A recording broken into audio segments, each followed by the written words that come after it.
En A Fondo hemos tocado durante todo este año, de manera muy cuidadosa, el conflicto que estalló entre Israel y Palestina, a partir de un ataque terrorista que Hamás hizo desde Gaza sobre territorio israelí, que cobró la vida de miles de civiles inocentes israelíes. Un ataque que en su momento condenamos, pero también condenamos la manera como Israel reaccionó a este ataque terrorista, que repito, no se puede justificar. Y lo condenamos porque se convirtió en una respuesta desmedida, desproporcionada, que ha cobrado la vida de miles de civiles y que, como lo dice la propia Naciones Unidas, ha traspasado los límites permitidos por estados democráticos y por eso es profundamente condenable. El mundo entero clama hoy por los niños de Gaza, por las víctimas de los bombardeos israelíes, que han bombardeado incluso hospitales, lo que ha hecho que muchos gobiernos hayan presentado su protesta pública ante el gobierno de Israel. ¿Por qué desde Chile hablamos de conflictos en tan lejanos países? Porque nos duele la humanidad entera. Y porque no podemos callar cuando vemos, por ejemplo, la ilegal ocupación y la negación de la posibilidad de un gobierno palestino. En esta guerra, después del acto provocado, yo digo un acto de terrorismo de Hamás que provocó un acto, las consecuencias, la solución del Estado de Israel es tan grave como fue el de Hamás, porque ellos están matando inocentes sin ningún criterio. Matando inocentes, ¿sabe? Sin ningún criterio. ¿Cuál diferencia entre Ucrania y Palestina, pregunto? ¿No es hora de acabar ambas guerras y otras y aprovechar el corto tiempo para construir los caminos para salvar la vida en el planeta? Dicho esto, hay que aceptar que este es un conflicto muy complejo, que ha desatado toda suerte de sensibilidades, sobre todo porque es un conflicto que se vive también en las redes. Y es en las redes donde los más bajos instintos se han ido exacerbando. Y uno de los temas que está aflorando es el antisemitismo. Aquí en A Fondo hemos cuestionado la manera como Israel y sus fuerzas militares han reaccionado al ataque terrorista de Hamás, bombardeando, como lo siguen haciendo hasta hoy, a Gaza. Una guerra que además está cobrando es la vida de civiles, en su gran mayoría niños y niñas palestinas. Sin embargo, también creemos que hay que tener mucho cuidado en atravesar unas fronteras que ya el mundo atravesó hace mucho tiempo y que fueron también la fuente para uno de los horrores más tremendos en la historia del siglo pasado, el Holocausto, en el que murieron 6 millones de judíos en la Segunda Guerra Mundial. Un corolario que fue el resultado de unos prejuicios y de unas discriminaciones que se fueron afincando durante varios años, algunos dirían varios siglos, y que el mundo conoce como el antisemitismo, que es real, que desafortunadamente es vigente hasta hoy. Pero no solamente está de nuevo aflorando el antisemitismo, sino también la islamofobia, ese sentimiento de miedo o rechazo hacia el Islam, hacia los musulmanes. Hoy, en A Fondo, vamos a hablar del antisemitismo y les prometemos que también vamos a hacer próximamente otro episodio sobre la islamofobia, que hoy está afectando a jóvenes palestinos que no se identifican con Hamás y que cargan con esa pesada cruz, porque en las redes, por el hecho de ser palestinos, colombianos además, se les señala de terroristas y de ser miembros de Hamás. El antisemitismo, en el sentido amplio del término, hace referencia a la discriminación, al prejuicio y al odio hacia los judíos. Y esos prejuicios tienen que ver directamente con su religión, con su raza, con su cultura y con su etnia. El antisemitismo, como la islamofobia, son una forma específica de racismo y de discriminación. La mala noticia es que el antisemitismo está volviendo a aflorar en Colombia. Y eso es lo que sienten muchos judíos jóvenes, colombianos, que votaron por Gustavo Petro, que hoy están siendo objeto de toda suerte de insultos, de amenazas, de señalamientos. Ellos mismos cuestionan al Estado de Israel. Consideran que la respuesta que dieron al ataque leve terrorista de Hamás en territorio israelí es desproporcionado y no tiene justificación. Pero también cuestionan duramente la forma como el presidente Gustavo Petro ha decidido plantar su posición frente al conflicto palestino-israelí. Sobre todo cuando compara lo que está sucediendo en este momento en Gaza, el dolor que sufren miles de palestinos, con el genocidio judío ocurrido en la Segunda Guerra Mundial, donde fueron exterminados en cámaras de gas cerca de 6 millones de judíos. El terror está aquí. No se puede usar el poder del veto en Naciones Unidas para permitir esto. El espíritu que llevó a los nazis al tribunal de Nuremberg debe renacer.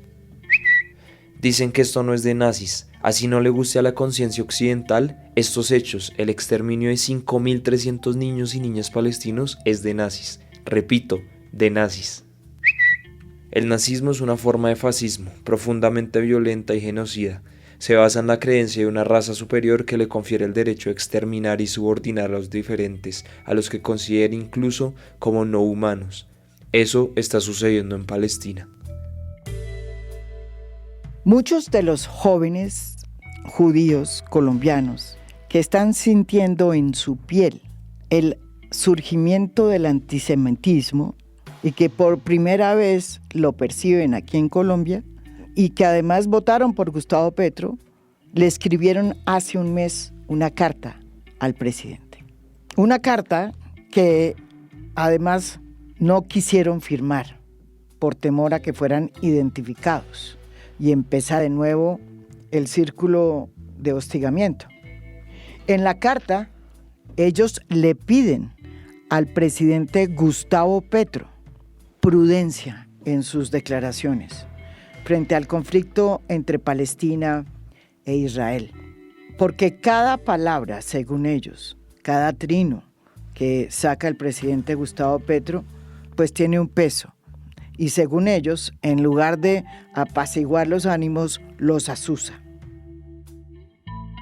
Hace aproximadamente un mes, Daniel Coronel, en su reporte Coronel de la W, reveló el contenido de esta carta y habló con algunos de los jóvenes no firmantes, judíos colombianos, que le dijeron al presidente no solo que tuviera prudencia en sus declaraciones, sino que le dejaron claro el efecto que en los judíos del mundo y sobre todo en los judíos de Colombia tienen sus vehementes declaraciones en contra de las acciones militares de Israel, que además ellos mismos condenan. Y le dijeron, ojo presidente, que por esa vía se está culpando a todos los judíos del mundo, incluido desde luego a los judíos colombianos, a los jóvenes judíos colombianos. Uno de esos jóvenes firmantes que incluso fue entrevistado por Daniel Coronel está aquí en A Fondo. Joel Clar, médico y psiquiatra de la Universidad Javeriana de Bogotá y candidato a psicoanalista de la Sociedad Psicoanalista Freudiana de Colombia. Joel es judío, creció en Bogotá y forma parte activa de la comunidad judía. Joel, usted votó por Gustavo Petro. ¿Qué le dice hoy después de que hace un mes se publicó esta carta? Bueno, María Jimena, gracias por la oportunidad. Mira, lo que más nos sorprende, más allá de las posiciones políticas, son las formas en cómo el presidente se expresa alrededor de este conflicto. ¿Sí? Sabíamos de antemano, los votantes y los que lo apoyamos, pues que no tenía una posición pro-israelí. Pero digamos que por la manera de expresarse nos da a entender que en él, digamos que reina el antisemitismo, sin decir que es un antisemita declarado o conscientemente antisemita. Y es que esa es la cuestión con esto, que el antisemitismo no necesariamente es algo que se ejerce de forma consciente, voluntaria y activa. También hay lapsus, equivocaciones por la manera de expresarse. Es como te digo, como comparándolo con la misoginia. Una persona no tiene que conscientemente odiar a las mujeres para poder decir algo misógino, ¿sí? O caer en un comportamiento misógino. Algo similar. Eso era lo que yo concebía cuando yo escribí esa carta. Que de pronto él, por ignorancia, por confundir las cosas, estaba cayendo en las trampas del antisemitismo. Hoy, ya un mes después de esa carta al menos, considero que es un antisemita, que lo está ejerciendo de esa manera. Por varias razones, dentro de las cuales pues están expresadas en la carta. Lo primero es esta trivialización del Holocausto, esta inversión del Holocausto y de utilizar una tragedia como lo fue el Holocausto nazi y todo lo que ya conocemos para generar discordia, odio, rechazo. Estos tweets que dicen cosas como que Gaza y Auschwitz son calcados, son la misma cosa, a pesar de que hay gente que habla que es un campo de concentración y demás. Pues si uno conoce la historia del Holocausto, se da cuenta que eso no es así, ¿entienden? Que ahí no hay campos de exterminio, ni campos de trabajo forzado, ni se le quitó la identidad. O sea, a los judíos los raparon, los tatuaron, para quitarles completamente la identidad, ¿sí? Para deshumanizarlos genuinamente. Pero, Joel, en aras de entrar en la discusión, que es muy difícil decirle pues antisemita a un presidente que es un presidente progresista, yo me remito a lo que dijo en su momento el ministro de Defensa, Yoav Gallant, quien dijo que los palestinos eran como animales. ¿No hay también un desprecio y un prejuicio para mirar desde Israel a los palestinos, a la lucha palestina? מצור מוחלט על העיר עזה. אין חשמל, אין מזון, אין מים, אין דלק. הכל סגור. אנחנו נלחמים בחיות אדם ואנחנו נוהגים בהתאם. Una cosa es que Gallant haya dicho que ellos son animales y todas estas cosas, pero es que los hechos son distintos. Y pareciera ya que el lenguaje se agotó. Entonces, toda persona que ejerce una política de derechas es un fascista, o todas las personas que piensan diferente es un fascista, y parece que no hay otra forma que definir la violencia como el nazismo. Esas son las cosas que yo sospecho que lo hace por suscitar violencia, por suscitar odio. ¿Usted cree que el presidente está tratando, o sea, que su objetivo ahora es consciente? No creo. Yo no lo creo, sinceramente. A ver, el antisemitismo, por supuesto que involucra a los judíos, es este odio y este prejuicio del judío. Pero ahora con el Estado de Israel, 75 años atrás, pues el tema del sionismo y del Estado de Israel se mezclan con eso, ¿sí? Se ha vuelto una estrategia sencilla, simplemente separar lo que es el antisemitismo y el antisionismo. Esto es un juego del lenguaje. Hay posibilidades de criticar al Estado de Israel y sus políticas sin ser antisemita, eso, estoy seguro de eso, sin duda. Está con nosotros también Jacques Simon, abogado de la Universidad de los Andes y máster en Derecho Penal, Ciencias Penales y Criminología. Es litigante hace más de 10 años en Derecho Penal en Colombia. Él, a diferencia de Joel, no firmó la carta y no votó por Gustavo Petro. Votó en blanco. Le doy la bienvenida aquí a fondo. Usted no firmó la carta. Yo no firmé la carta. Yo en ese momento, digamos que estaba viendo este tipo de comentarios y una cosa que debo decir es, yo he estado, digamos, bastante alejado de la comunidad judía durante mucho tiempo. Yo no soy un judío practicante, pero resulta que nos pasa una cosa muy curiosa y es que nosotros podemos alejarnos de la práctica religiosa, alejarnos de la cercanía a la comunidad y el antisemitismo nos junta porque nos clasifica, nos vuelve parte de lo mismo, nos ataca a todos por igual. Es la normalización del discurso antisemita. Yo estoy convencido. ¿Pero cómo de que, lo sintieron ustedes? Por eso, yo estoy convencido de que el antisemitismo siempre está ahí. Lo que cambia es la normalización del discurso. Empiezo a ver publicadas por todas partes caricaturas que parecen sacadas de periódicos alemanes de 1938. ¿Cómo por ejemplo? Específicamente las caricaturas de Matador, en la que aparece el judío narizón usurero diciendo que es el pueblo elegido de Dios y que por eso tiene el derecho de matar a quien le parezca. Uh-huh. Eso es clásico discurso antisemita decimonónico. Eso no es un antisemitismo, antisionismo moderno, digamos, más progresista. Eso es clásico antisemitismo decimonónico del judío avaro. Después vienen todos los comentarios que se forjan alrededor. Nacido sobre el prejuicio. Sí. Nacido sobre el más puro prejuicio. Todos los comentarios que se forman en redes sociales alrededor. Y empieza a haber una normalización y una jalada hacia el extremo que ya las respuestas a esa caricatura son fotos de Hitler diciendo yo tenía razón. Cosas de ese estilo que tú cuando tienes, digamos, esa conciencia imbricada de familiares que murieron en el Holocausto y tienes unas personas en redes sociales diciendo es que eso estaba bien, eso te toca las fibras más profundas de tu ser de manera inmediata, independientemente de tu postura política, independientemente de lo que creas respecto de un conflicto, te están atacando directamente. Y es una cosa muy interesante que veníamos hablando con Joel hace un rato. La definición del judío es una cosa muy compleja.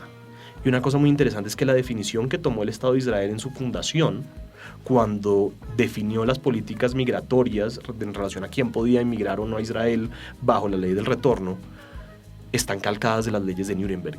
Se definen desde la perspectiva del antisemita, porque es lo que el otro considera de mí. El antisemita define al judío como el nieto de un judío. El judaísmo religioso, por lo menos, se autodefine por una línea materno-lineal.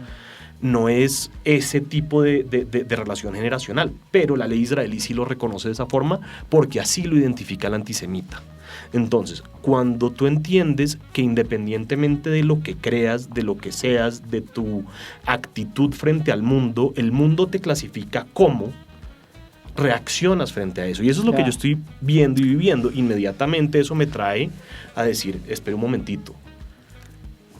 Esa normalización del discurso antisemita no está bien para mí, para mi comunidad, para la gente que está alrededor mío. No tenemos por qué sufrirlo, no tenemos por qué quedarnos callados y por eso tomo la decisión de empezar un discurso un poco más público en ese sentido. Y ahí es donde... ¿Nunca habías vivido, o sea, ustedes dos nunca han vivido esto aquí en Colombia? No a este nivel. Digamos que siempre ha estado latente como prejuicio, como... arengas para molestarlo a uno en cualquier contexto, como cualquier minoría, pero nunca en esta escala. Ahora, el antisemitismo no solamente es el surgimiento del discurso, sino hechos que han pasado. ¿Como por ejemplo? Bueno, han pintado desde la Embajada de Israel con asvásticas negocios judíos. Los han marcado en Colombia. Los han marcado con estrellas de David y símbolos de dinero en la puerta de una empresa acá en San Felipe. Wow. O sea, esto está pasando. Y miren, muchos nos tratan de paranoicos, de víctimas, de victimizarnos. Ahora, este cuento del antisemitismo lleva al menos por bajito 2500 años, ¿sí? Yo podría decir que al menos una vez en cada uno de esos siglos ha habido persecuciones, despojos, matanzas, pogromos, rechazos, prejuicios de todo tipo. Realmente han exterminado a una gran parte de la población y el Holocausto es, digamos, el ejemplo magno, pero no el único.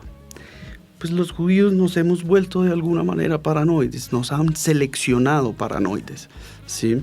Es decir, si no hemos aprendido esa lección, ¿de dónde?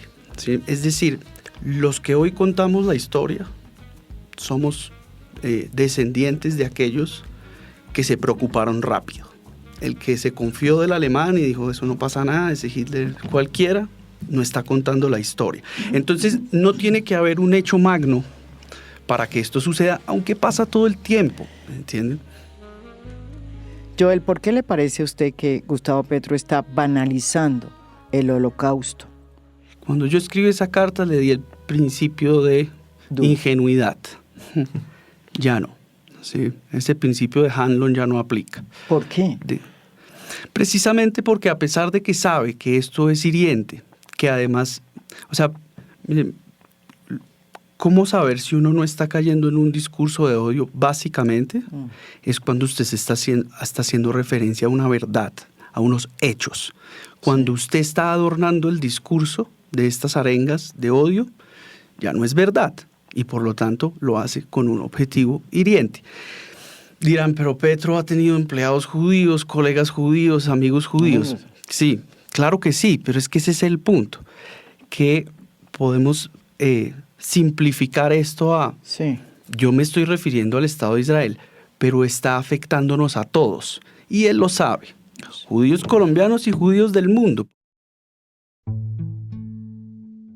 Oyéndolos, es bueno aclarar que hoy el mundo está cada vez más del lado de Gaza, comenzando por las Naciones Unidas, que ha dicho claramente que Israel está transgrediendo lo acordado por una resolución. Pero si nos remitimos a lo que pasa en la región, pues no solamente Gustavo Petro ha salido a aclarar en qué lado de la historia está en este conflicto, sino que también lo ha hecho, y en el mismo sentido, el presidente de Chile, Gabriel Boric, y el presidente brasilero Lula da Silva. ¿Acaso es que hay alguna diferencia con Gustavo Petro en este tema en el que estos tres presidentes están totalmente de acuerdo? Pero fíjese en el ejemplo, salido a decir que no están de acuerdo. Vale la pena mirar con Israel. Los comunicados de Boric, los tweets de Boric y ver qué es poder expresarse como una persona sensata con las mismas políticas sin caer en las trampas del antisemitismo. Esa es la diferencia. ¿Cuál es la diferencia? Dime. Bueno, estas arengas de la trivialización del Holocausto, de la inversión del Holocausto, de proponer estas conspiraciones de que en Colombia fueron los israelíes quienes ejercieron el paramilitarismo, ese tipo de cosas, ¿sí? Boric se ha limitado a lo que tiene que decir y ha hecho un trabajo. Lo primero que hizo fue condenar los ataques del Hamas como ataques terroristas. Lo hizo inmediatamente.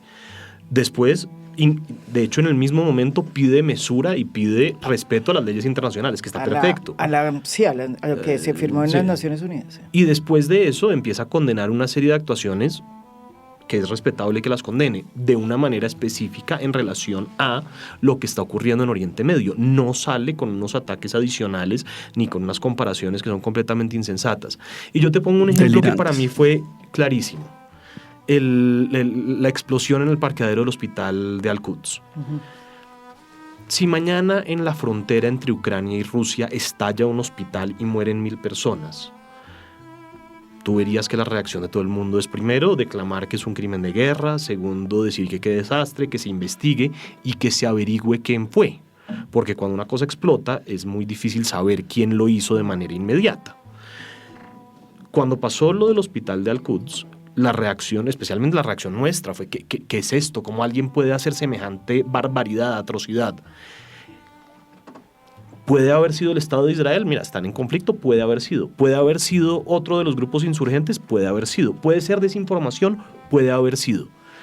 ¿Qué debe decir una persona sensata que está mirando desde el prisma de la experiencia y la objetividad? Condenar la situación, pedir que se investigue y una vez hayan evidencias sólidas respecto de qué fue lo que pasó, salir a emitir condenas. Lo que hicieron todos los demás presidentes del mundo. Gustavo Petro en menos de 20 minutos había condenado al Estado de Israel por el ataque. Es que lo que te muestra la reacción es una predisposición absoluta frente a una de las partes en conflicto para salir y decir, es que yo sé que fuiste tú, no porque la evidencia me lo dice, sino porque es que yo considero que tú eres de esos que matan. Y ahí es donde está el tema. El problema no es la conclusión, que hasta ahora no se ha llegado a una conclusión. El problema es la premisa desde la que partes. Y las formas. También es cierto que comparte el presidente en Twitter. Y él comparte, digamos, páginas absolutamente sesgadas, absolutos videos parcializados, personas que no tienen, digamos, ese reconocimiento de ser un grupo de investigación serio, ¿sí? Y pareciera que el presidente toma la información de ahí. El problema para mí de Petro no es solo que tuitee, digamos, de estas maneras inapropiadas y con mala ortografía, sino que parece que consume Twitter, ¿sí? Y por supuesto que mucho del antisemitismo que estamos viendo hoy, así como lo fue desde el antisemitismo de Constantino hasta el de Hitler, hasta el del zar, es propaganda, ¿sí? Es manipulaciones mediáticas de la información. Y en eso caen muchos. Yo realmente creo que, es decir, la mayoría de personas que han ejercido el antisemitismo, por ejemplo en Alemania, en la Alemania nazi, realmente no consideraban que estaban haciendo un mal. No, pues como estaban convencidos de que estaban haciendo lo correcto. Y ese convencimiento viene de la propaganda de Goebbels. ¿Sí? Y esa propaganda se está ejerciendo constantemente, ¿sí? Y lo están ejerciendo esas páginas que el presidente comparte. Pero es que la cosa no es tan fácil. Miren lo que acaba de pasar con El Espectador. Ese diario, que es un diario muy prestante, yo diría que es uno de los mejores medios en Colombia, saca una portada hace unas semanas en la que se mostraba la situación de miles de personas en la Franja de Gaza, en particular del hospital Al-Shifa, donde habría unas 2.000 personas buscando protección en medio de los combates. De inmediato, el embajador israelí, Gali Dagan, cuestionó la portada del diario en Twitter. En el trino que hace el embajador se publica, por un lado, la portada del Espectador, de la que ya hicimos mención, mostrando los horrores del hospital Shifa en Gaza, y por el otro, un video donde se ve a fuerzas israelíes llevando insumos a ese hospital Shifa en Gaza. El embajador le pregunta al Espectador que en qué página de ese diario va a publicar en su edición de mañana la entrega humanitaria de Israel al hospital de Shifa de Gaza, dando a entender que el Espectador solamente contó un lado de la historia y que ese lado de la historia no es el correcto.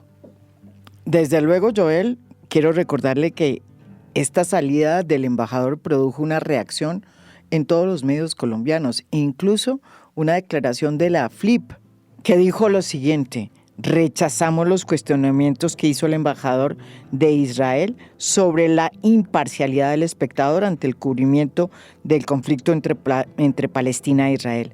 Se trata de una impresión indebida e impacta negativamente la credibilidad del medio. ¿Usted no cree que aquí se pasó de la raya al embajador israelí? Con todo respeto lo digo, porque llamar a las audiencias en Twitter para que llenaran una encuesta cínica en la que cuestionaba directamente la credibilidad y la imparcialidad de un medio como El Espectador, pues realmente ya es atravesar una línea que nunca debió haberse transgredido. Lo que pelean los israelíes, que yo he notado, es siempre el doble estándar. Y creo que eso es lo que exige el embajador por lo poco que pude ver. Sí. Sí, que en el mismo día en que se entregaron un montón de recursos para las personas en el hospital, el espectador decide poner una imagen opuesta. A mí eso no me parece problemático, pero de nuevo, como le decía Jack, nuestra función aquí no es ser voceros del Estado de Israel. Claro. Y en cambio el embajador, sí. Este es un problema distinto. ¿Sí? El tema de la libertad de expresión es un tema complejo. ¿Sí?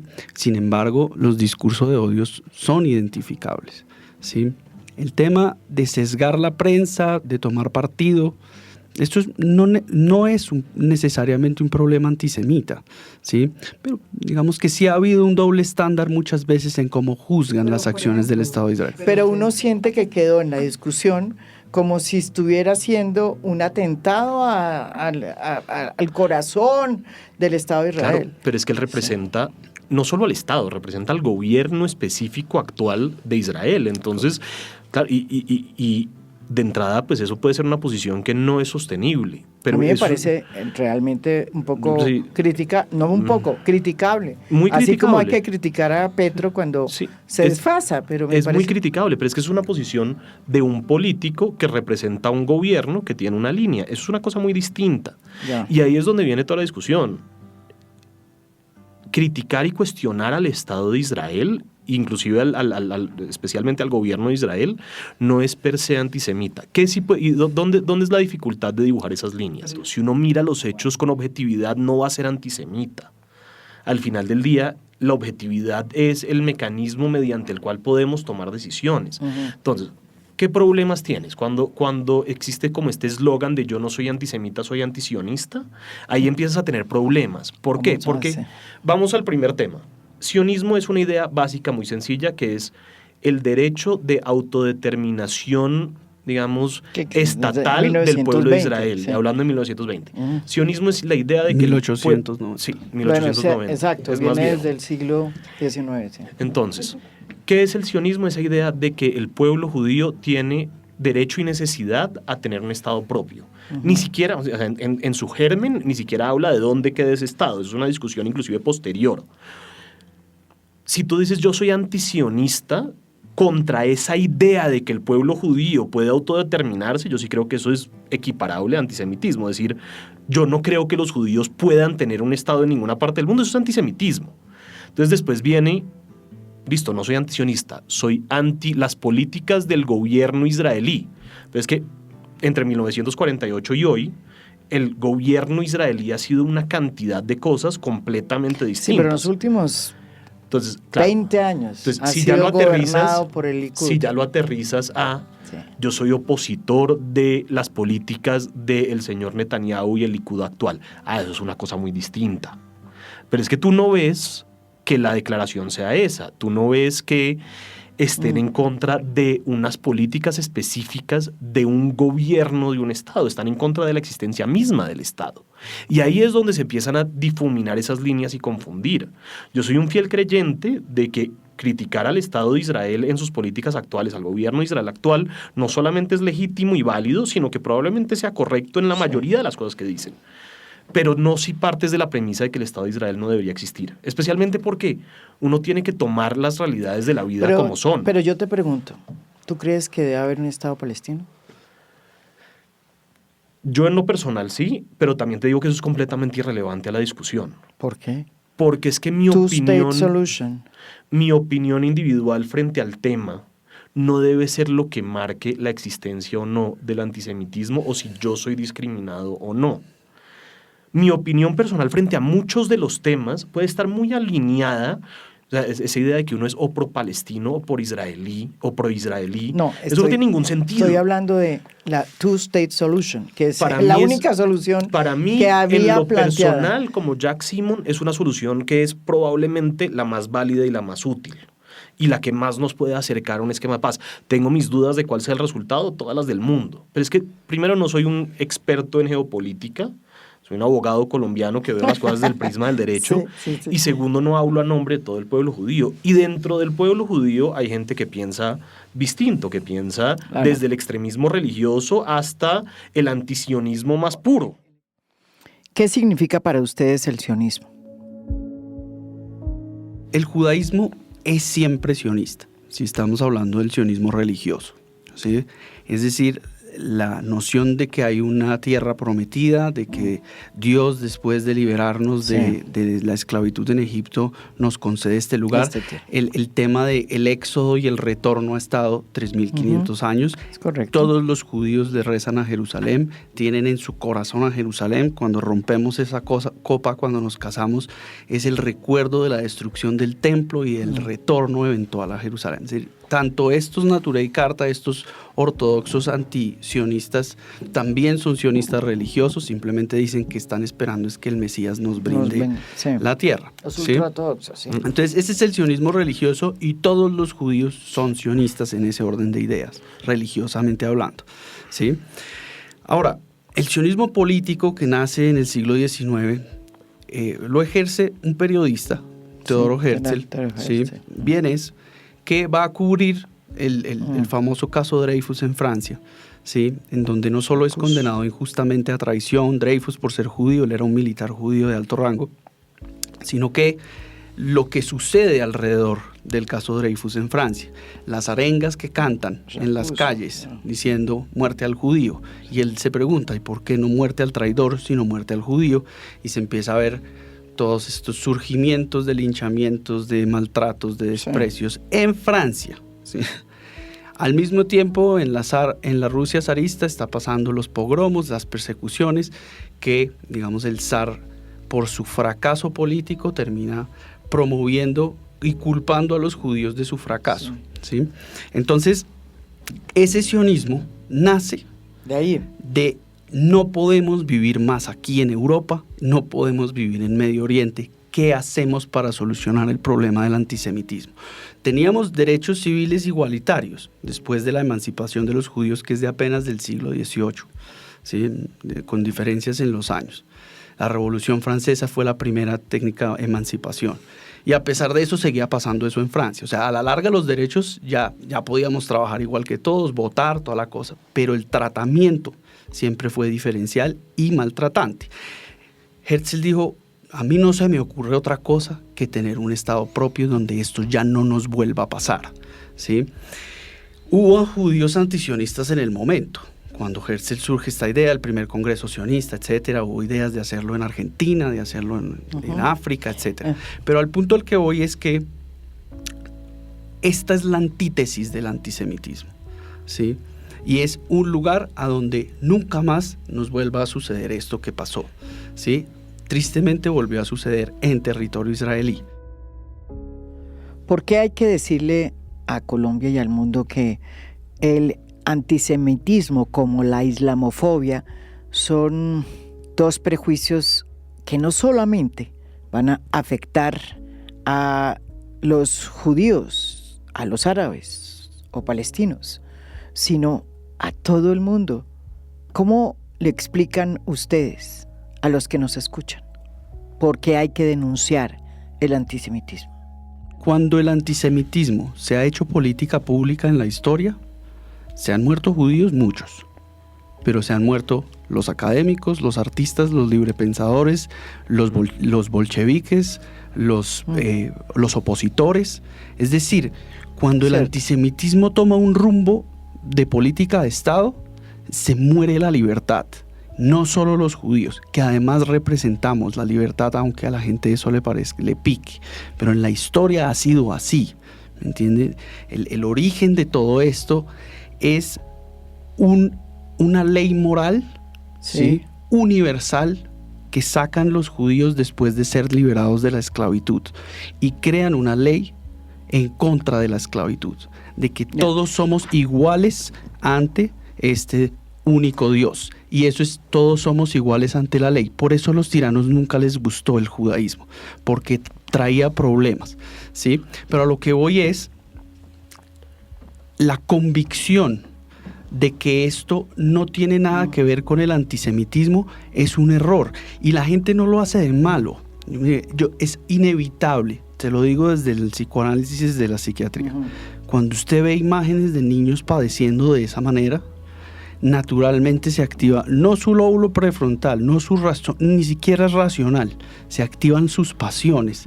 De esto no puede ser aceptado de ninguna manera, ¿sí? Pero si uno va a profundidad de las cosas, aunque sea tan doloroso, ¿sí?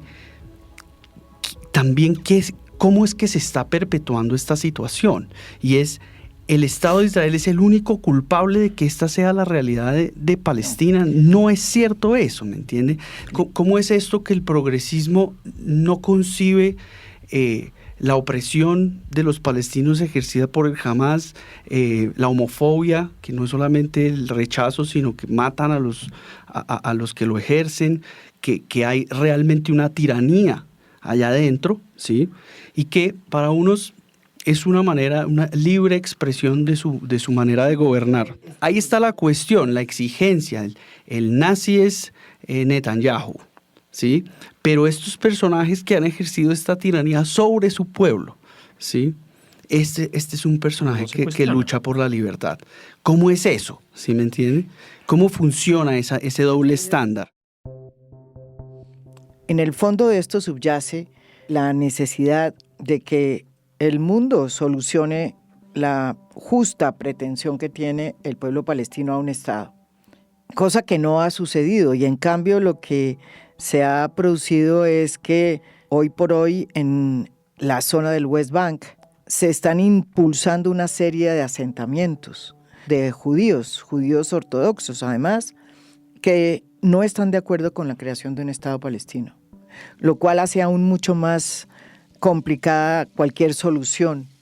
Uno va hoy a Ramallah y tiene que pasar primero por un muro impresionante, un muro con alambres eléctricos. Yo recuerdo cuando pusieron esos muros. Estábamos en el colegio, yo creo. Y nosotros siempre, pues por lo menos yo siempre he sido más bien allá en el colegio hebreo, estudié. Ah, aquí. Sí, en Bogotá. Pero pues nosotros estábamos siempre expuestos a las noticias de lo que venía pasando en Israel y demás. Yo estuve terriblemente en contra de esos muros, sí. Recuerdo. ¿Sí? ¿Para qué pusieron esos muros? Sí, son tenaces. La razón es que en la Intifada empiezan a producir actos terroristas recurrentemente. Recurrentemente.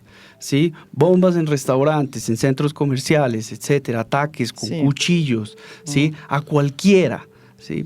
Ese tipo de actuaciones, pues por supuesto producen unas respuestas extremas del pueblo que se quiere proteger, cosa que aquí, cuando sucedió en Colombia, ¿sí?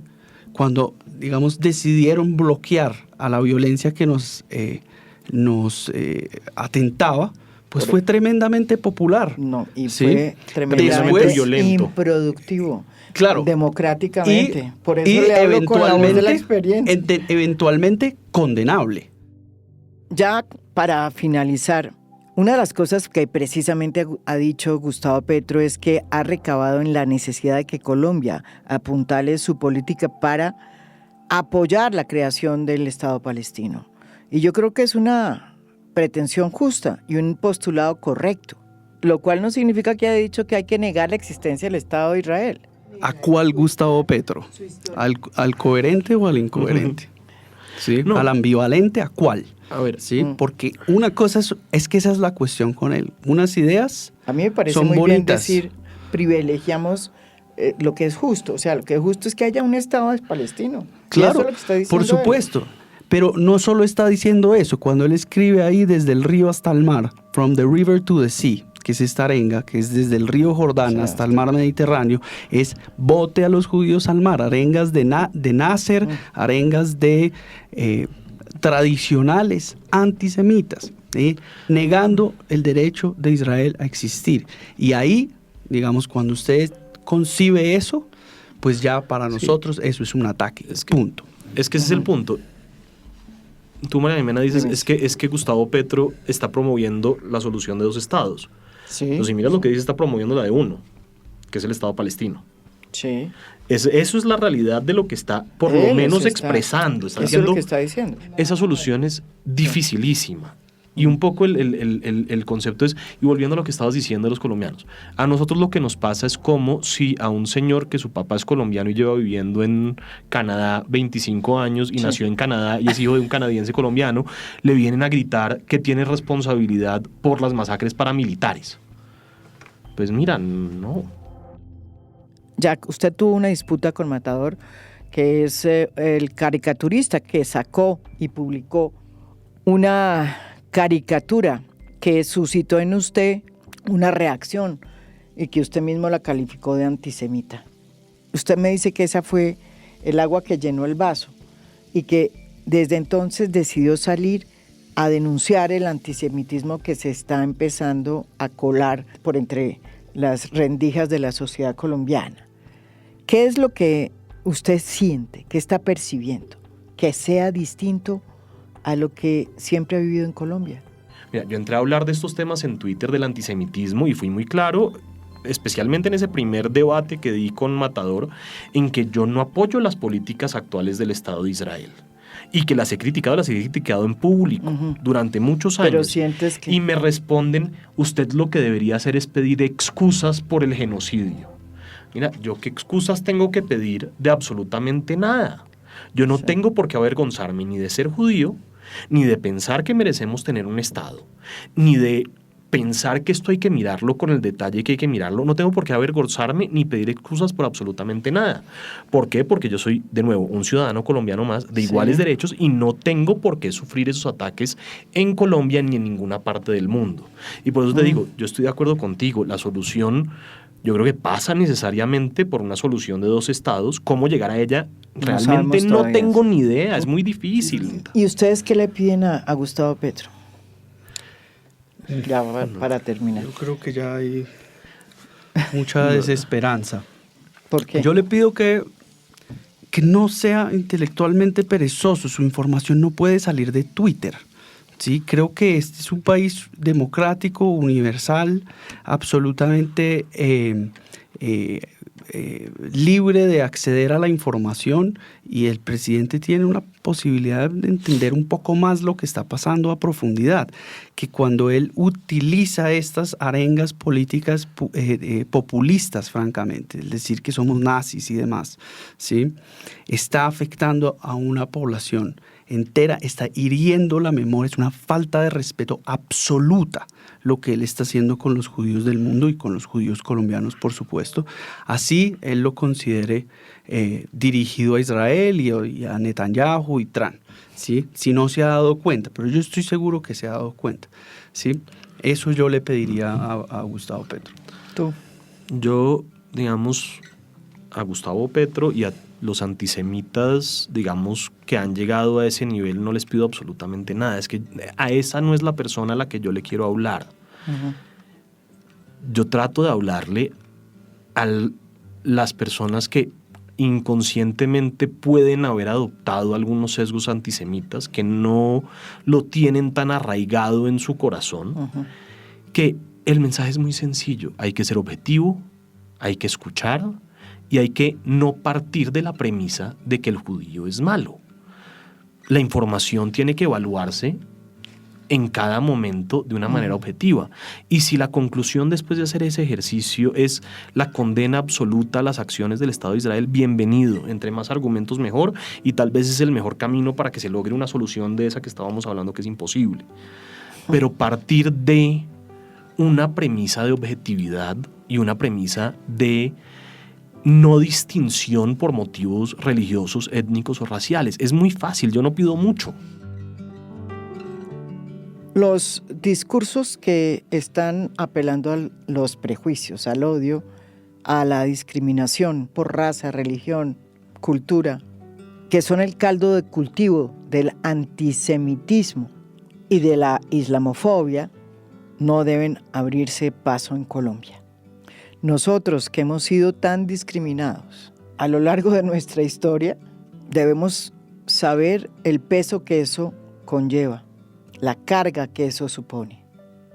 Cuidemos nuestras palabras y digamos nuestras opiniones, pero sin que lo que se diga nazca del prejuicio y de la discriminación. Esto es A Fondo. Mi nombre es María Jimena Duzán.